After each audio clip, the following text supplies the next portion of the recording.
Good morning, everyone, and welcome back to Digital Health Days here in Stockholmsmässan in Älvsjö. I'm pleased to welcome you back because it feels like it was just last month we ended DHD14, and now we're already starting DHD15. Just a show of hands, how many were here last year? Excellent. That's a perfect way of bridging the gap between last year and this year. Half new, half old. Perfect, perfect. I was here last year and I really enjoyed it. As you know, DHD is an arena for where digital and healthcare and industry and patients and doctors come together to try and shape the agenda for future healthcare. And if 2013 was all about what's it going to be like, then 2014 was, okay, but it's actually happening. So then now, 2015, we're saying, wait, we're doing it, but how can we do it even better? And I'm actually, as I said, I'm pleased to see that we have representatives from all fields here this year. We have industry, we have healthcare, we have doctors, we have patients. So I'm really looking forward to 2 days with workshops, plenary sessions, breakout sessions, and lots of networking. My name is Donnie Lygonis, and I spend my days at KTH Innovation, the Royal Institute of Technology, the innovation office there. That's where I meet students and researchers that think they have the next great thing. Some of them do, some of them might not, but it's all in a very, very discoveratory environment where we're always looking for new ways of making things better and doing things in a different way. Tomorrow you'll actually be able to meet some of the cases. We're bringing some of the e-health cases here, and they'll be in one of the exhibitor booths at the back, and you can meet them during the day tomorrow. And as I said, I'm thrilled to be here for a second DHD. It's going to be a wonderful experience. And by my side, I'm not alone, I have the delightful Sabinije von Gaffke, who is a very experienced speaker and moderator. She's got 14 years experience of network television, web TV, corporate TV, and she also moderates the TEDx Stockholm events, TED Talks there. Sabinije, but you were also here last year. You hosted the keynote speech interviews and all of the attendee interviews out backstage last year. What were your impressions from last year coming into this year? Well, first of all, good morning to all of you. So nice to see so many of you here. And that's correct. I was here, I interviewed many of the keynote speakers and also some of the attendees. And there were actually 3 areas that became apparent as urgent and relevant topics. And these were the transition from patient empowerment to patient involvement, creating sustainable business models, and also creating frameworks that support sustainable innovation and businesses.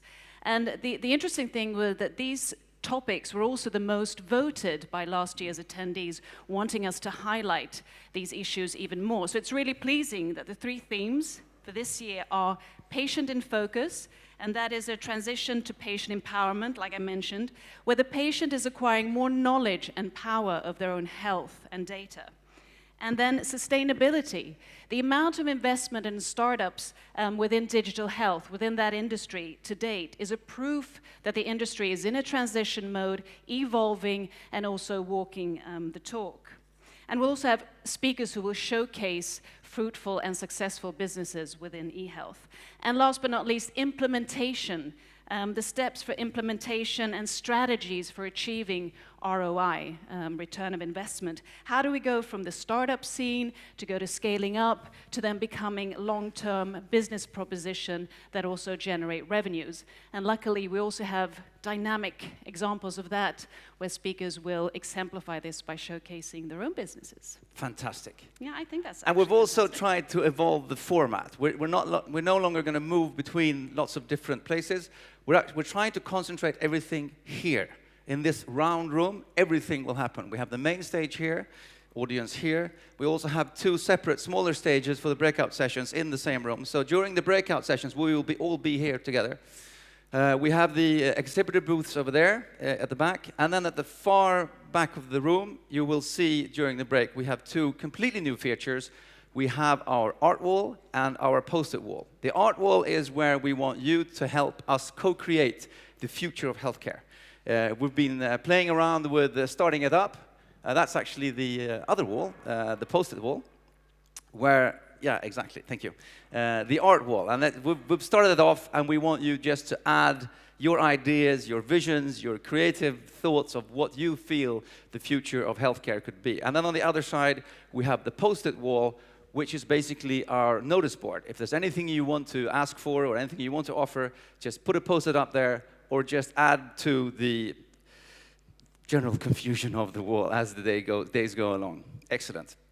We will also be having food and lunch in here at the same place. And then over here, Sabinije, what's going on over there? Well, over here, you're talking a lot about interaction with the audience, and that's really vital that we actually, you're part of evolving Digital Health Days as a platform for innovation, for networking and communication, and that we also reach out, have a digital reach outside of these walls. And that leads me to social media.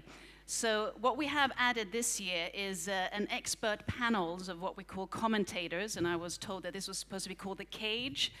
I don't know if that's a good thing, but they're all sitting there in the cage, and they will be sort of a reality check, voice of the public. They're all experts within their own field, and you'll hopefully be giving us feedback, insights, comments, maybe negative, maybe positive, I don't know, after the keynote speakers. And you'll also be communicating to our web TV audience as we're broadcasting this live.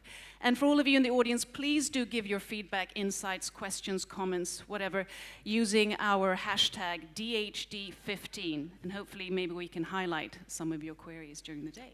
Okay, so we're live online now. We're live all day. So I can go, hi, Mom. Cool. Hi, world. So yes, this is being broadcast in the hope that people out there will be sending things in here as well. And just a brief question into the cage. Let's see if this works now. They're unprepared for this, so they don't know.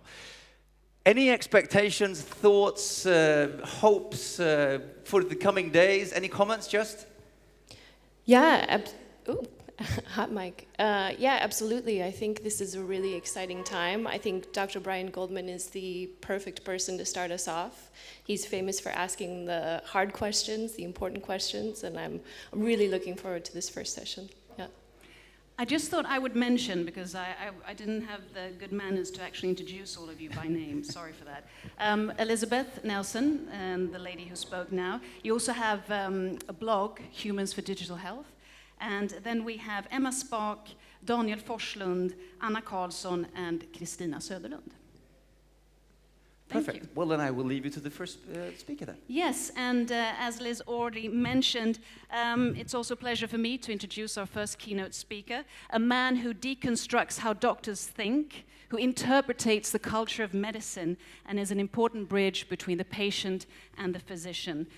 Brian Goldman is a highly regarded emergency physician at Mount Sinai Hospital in Toronto, and he is on a lifelong campaign to confront medical errors and create a culture of safety for the patients. We need a lot of Brian Goldmans. Please give a warm welcome, Brian Goldman.